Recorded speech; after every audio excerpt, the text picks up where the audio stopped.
পিলখানা হত্যার ঘটনায় মামলা করতে আন্তর্জাতিক অপরাধ ট্রাইব্যুনালে গেছেন নিহত সেনা কর্মকর্তাদের পরিবারের সদস্যরা। আমাদের সহকর্মী আফজাল আছেন সেখানে, যেতে চাই আফজালের কাছে। আফজাল,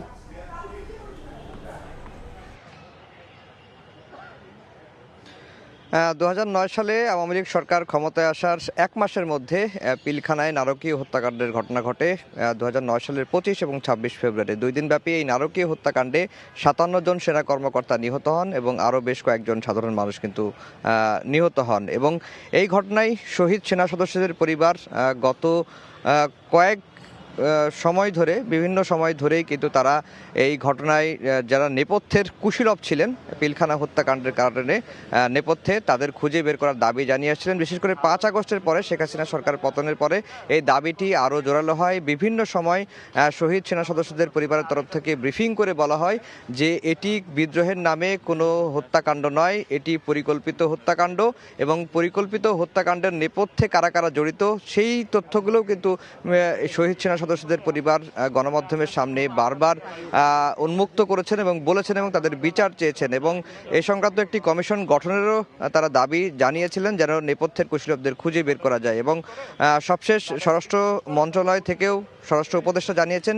যে খুব শিগগিরই এই বিডিআর পিলখানা সদর দপ্তরে যে হত্যাকাণ্ডটি হয়েছে সেই হত্যাকাণ্ডের নেপথ্যে কী কারণ জড়িত, কারা এই হত্যাকাণ্ডের সঙ্গে ইনভলভ, তাদের খুঁজে বের করতে একটি কমিশন গঠন করা হবে। এবং তারা এও জানিয়েছেন যে শহীদ পরিবারের সদস্যরা তারা বলেছেন যে এই ঘটনায় তারা ট্রাইব্যুনালে একটি মামলা করবেন। এই ঘোষণাটি আগেই দিয়ে রেখেছিলেন। আজকে আমরা দেখেছি যে বিডিআর সদর দপ্তরে শহীদ সেনা সদস্যদের পরিবারের সদস্যরা আজকে ট্রাইব্যুনালে এসেছেন এবং একটি মামলার প্রক্রিয়া চলছে এবং মামলায় কাকে প্রধান আসামি করা হবে সেটি কিন্তু আমরা এখনও পর্যন্ত নিশ্চিত নই।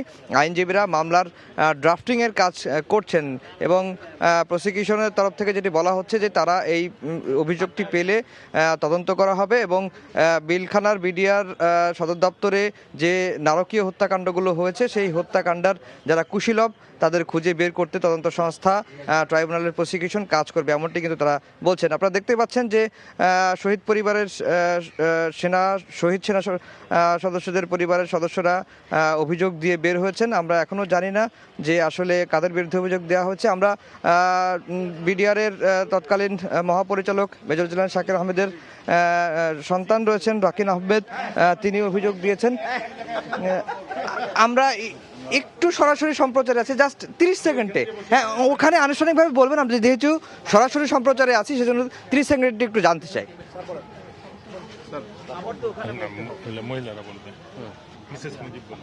সবচেয়ে ভালো হলো যারা ভিকটিম তারা বলুন।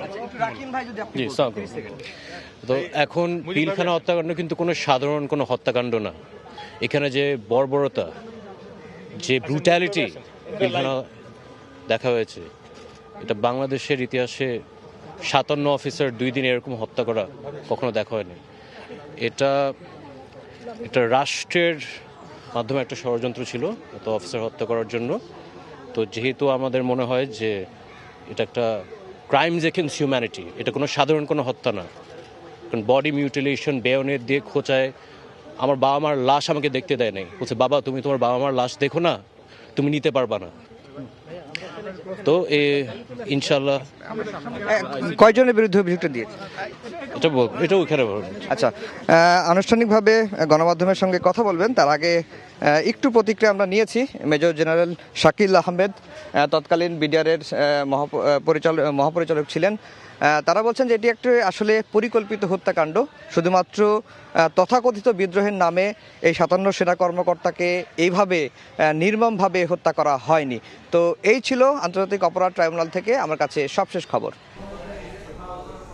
সহকর্মী আফজাল যুক্ত হয়েছিলেন আন্তর্জাতিক অপরাধ ট্রাইব্যুনাল থেকে।